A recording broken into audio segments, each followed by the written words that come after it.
maman du vivrier, honorable guide religieux, braves travailleurs de l'OCPV, chers amis de la presse, honorables invités, mesdames et messieurs.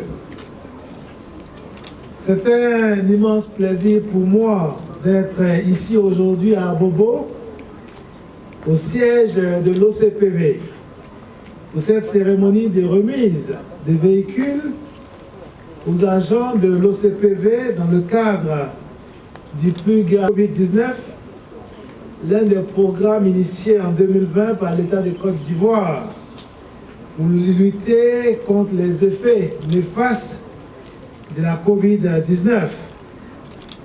Je voudrais, avant d'aller plus loin, saluer mon ami et frère, le ministre Roger Félix Adom, ministre de l'économie numérique, des télécommunications et de l'innovation, pour sa présence à cette importante cérémonie qui marque son engagement pour la mise en œuvre de la politique du gouvernement en matière de lutte contre les effets de la pandémie de la Covid, et surtout le remercier pour son implication personnelle ayant permis l'acquisition des équipements dont la remise constitue l'objet de cette cérémonie. Je voudrais également profiter de cette occasion pour renouveler mes remerciements et ma gratitude au conseiller spécial de Monsieur le Premier ministre, le président du CICT pour sa représentation, je pense qu'il n'est pas là, et son engagement pour la mise en œuvre réussie du PUGA. Je voudrais saluer le représentant de Monsieur le ministre d'État, ministre de l'Agriculture et du Développement rural, pour l'accompagnement de son département dans la mise en œuvre de ce programme. Je voudrais également aussi féliciter le coordonnateur du PNSDA et le directeur central de l'OCPV ainsi que leurs équipes pour la parfaite collaboration qui a abouti à la mise en œuvre du volet PUGA consacré à l'amélioration de la mise en marché des produits vivriers dont l'OCPV constitue à juste titre l'unité opérationnelle.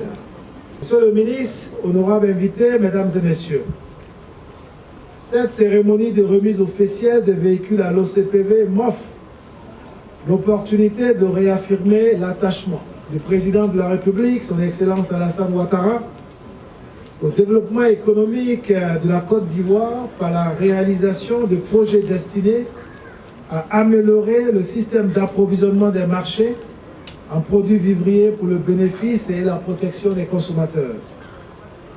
En effet, le programme d'urgence pour le secteur agricole est né de la volonté du gouvernement d'atténuer les effets néfastes de la pandémie à Covid-19 sur le secteur agriculture et particulièrement des filières de production alimentaire. Comme vous le savez, ce programme vise entre autres à garantir la régularité de l'approvisionnement en produits vivriers de nos différents marchés en quantité suffisante. Et je pense que tout à l'heure, le directeur de l'OCPV a indiqué clairement l'objet de ce programme. Donc, c'est le lieu pour moi de rappeler que ce programme également bénéficie d'un double appui, celui de l'État de Côte d'Ivoire et des partenaires techniques et financiers, notamment la Banque mondiale.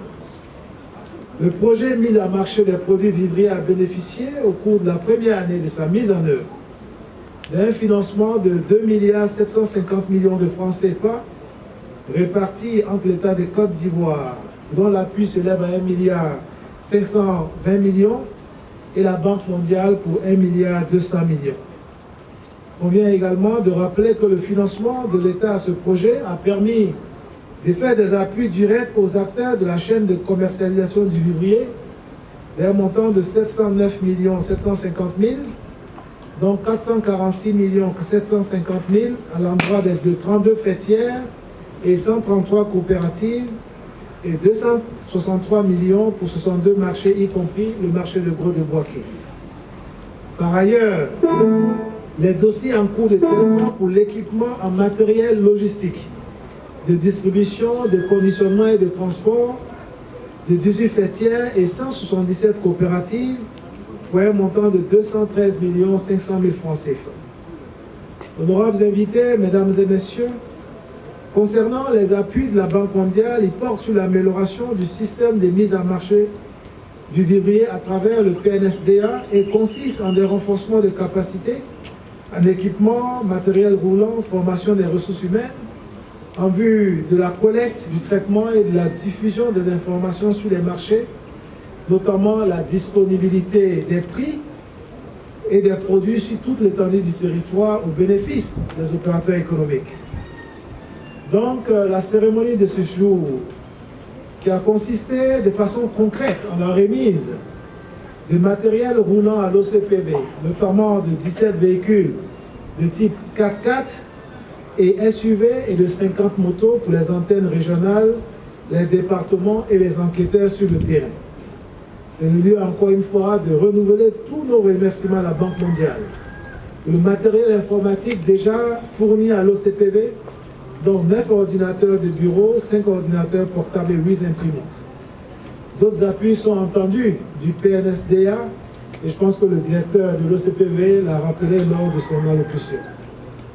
Honorables invités, mesdames et messieurs, tous ces acquis permettront aux agents de l'OCPV d'assurer convenablement les missions sur le terrain. C'est pourquoi, à ce stade de mon propos, je voudrais exprimer ma gratitude au président de la République, Alassane Ouattara, et également à monsieur le Premier ministre, chef du gouvernement, Patrick Achi, pour leur soutien constant en faveur du secteur de la commercialisation des produits vivriers. Grâce aux actions du gouvernement, le plan de riposte contre la Covid-19 a été un franc succès. En témoigne en fait, malgré la Covid, le taux de croissance de 2% que nous avons enregistré en 2020, ce qui a fait de la Côte d'Ivoire l'un des 27 pays au monde qui, malgré la Covid, ont enregistré un taux de croissance positif. Je pense que cela mérite des applaudissements. Je voudrais également saluer le directeur central de l'OCPV, saluer son dynamisme et saluer également son leadership. Et dire que, monsieur le directeur central, je suis très heureux d'être ici à nouveau à l'OCPV après quelques années. Et j'ai pu me rendre compte de visu qu'à travers les rapports qui me sont faits, également par rapport à vos activités au niveau de l'OCPV, j'ai pu me rendre compte que cela est une réalité. À travers tous les travaux qui sont faits, qui sont visibles, et également en regardant les agents, j'ai pu voir en tout cas que les visages étaient plus rayonnants qu'il y a quelques années. Cela démontre que les choses avancent. Vous vous souviendrez qu'il y a quelques années, lors de votre prise de fonction, c'était vraiment un chapelet de revendications, un chapelet de doléances. Et ce n'est pas moi qui l'ai dit, c'est eux-mêmes qui ont pu reconnaître en tout cas tout le travail que vous avez fait au cours de ces dernières années. Soyez-en remerciés, soyez-en félicités.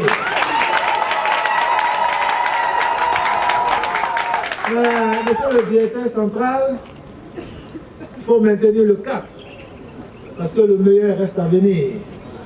Nous travaillons sur d'autres projets, par rapport à la mise en œuvre de la vision du président, de rendre visible en fait l'activité de commercialisation des produits vivriers. Et à ce titre, nous avons plusieurs axes. Et au niveau de l'un des leviers, en termes d'axe stratégique, c'est le renforcement institutionnel de l'OCPV. Donc, nous travaillons à cela et nous espérons qu'au niveau du gouvernement, cette réforme tant souhaitée puisse en tout cas aboutir pour que la problématique actuelle portant sur la sécurité alimentaire, sur la souveraineté alimentaire puisse être conduite sur le terrain par une structure d'envergure, par une structure qui a une autonomie à l'effet de protéger les Ivoiriens et à l'effet de bien conduire notre politique de commercialisation de produits alimentaires, notre politique de sécurité alimentaire pour pouvoir permettre chaque fois que de besoin aux Ivoiriens de manger à leur faim et permettre à nos braves dames, nos mamans, nos sœurs d'être soutenues et d'être mieux encadrées. Et tout ceci pour vous dire que le rôle de l'OCPV sera renforcé,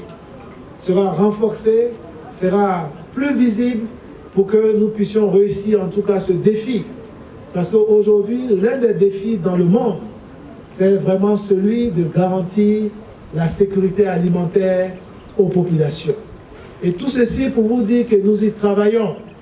Vous êtes témoins de l'actualité par rapport à cette problématique liée à la cherté de la vie.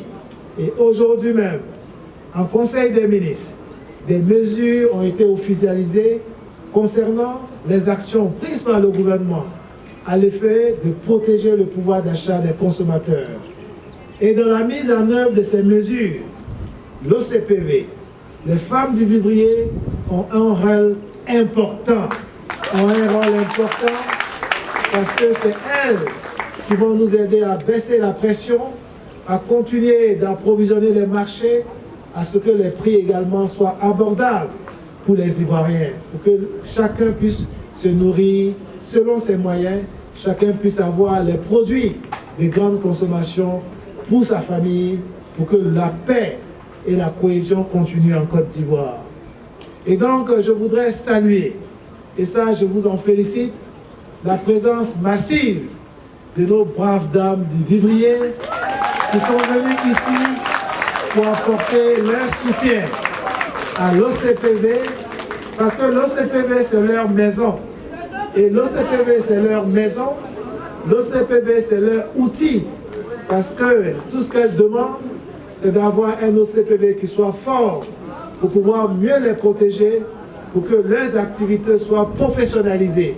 Parce que tout ça permet de créer des filières. Et je voudrais indiquer au personnel, aux agents, que nous sommes dans une dynamique. Vous avez noté tout à l'heure tous les efforts qui ont été faits pour améliorer vos conditions de vie et de travail. Il faut maintenir le cap. Ça veut dire que nous sommes dans la bonne direction. Et je vous encourage à soutenir la direction générale dans ce sens, pour que les choses puissent aller de l'avant. Et pour que par vos activités, par votre dynamisme et votre engagement sur le terrain, cela puisse contribuer à faciliter la prise de décision, pour pouvoir renforcer votre institution, pour pouvoir améliorer vos conditions. Il faut travailler, il faut discuter avec le DG, mais on ne veut pas entendre trop de bruit. Parce que s'il y a trop de bruit, c'est compliqué. Donc votre avenir est dans vos mains. Faites des contributions positives, apportez des contributions, des propositions constructives à votre direction générale, direction centrale, pour que l'OCPV continue d'aller de l'avant. Parce que n'oubliez pas d'où nous venons. Les choses sont en train d'avancer. Donc il ne faudrait pas que par nos propres actes, on puisse arrêter cette belle dynamique. Il faut soutenir cette marche pour qu'aujourd'hui, votre mobilité est désormais facilitée. Ce n'est qu'une première cérémonie. Il pourrait en avoir d'autres demain, parce qu'on sait que les besoins sont énormes. Donc, il faut continuer de travailler, parce que l'OCPV, c'est vous qui êtes nos yeux sur le terrain. Il ne faut pas négliger votre mission. Vous avez un rôle important. Lorsque le chef de l'État ou le président de la République parle de la disponibilité des stocks, des produits de grande consommation, parle de l'évolution des prix dans les marchés, etc., fait des analyses ici et là, mais ça a parti de vos données. Donc vous avez un rôle important. C'est grâce aux informations que vous nous communiquez et que nous communiquons aux populations que nous sommes amenés à prendre toutes ces décisions et à pouvoir mettre en œuvre la vision du président. Tout ceci pour vous dire que vous êtes important dans le dispositif. Raison pour laquelle, dans le cadre de la vision du président de la République, nous faisons tous ces efforts pour que vous soyez motivés, pour que vos conditions de travail puissent s'améliorer. Et également, il faut que le message passe au niveau de tous les collaborateurs, ceux qui sont présents ou absents, pour que chacun puisse donner le meilleur de lui-même dans l'exercice de ses fonctions en tant qu'agent de l'OCPV. Donc, c'est vraiment sur cet engagement que j'avais souhaité clore mes propos en vous félicitant en tout cas en félicitant tous les récipiendaires et en remerciant à nouveau mon ami et frère Roger Félix Adom pour ce geste généreux, fort salvateur qui vient d'être fait à l'endroit du personnel de l'OCPV pour le bénéfice des consommateurs de Côte d'Ivoire. Je vous remercie.